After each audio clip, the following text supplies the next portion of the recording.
I talk to myself a lot, like a lot. Some people saw me talking to myself and were making fun of me here, so well, that's okay. I always wake up and try to thank for the things that I have, because we tend to get unmotivated or less motivated because of maybe something that is very far ahead.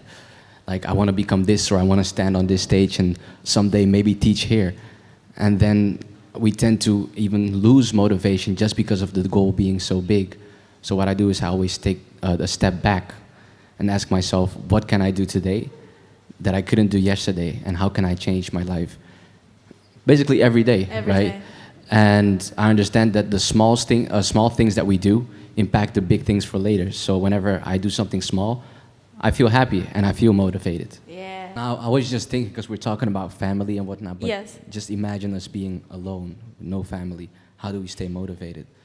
And for me personally, it's actually pretty simple, and it's like super common, but I try to look at many other things instead of just dancing. I love watching greatness at work. So my biggest inspirations aren't even dancers, which is funny. My biggest inspiration is, this is gonna sound weird, but whatever, is Jackie Chan. Jackie Chan is my biggest inspiration. Why? Because, oh yes, there we go. We got some fans, nice. Because, now because, for instance, he puts his life on the line, right?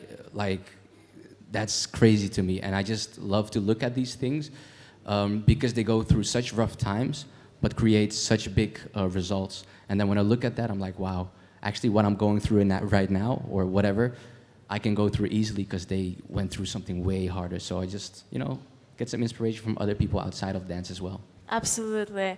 Give a huge applause, guys. Come on.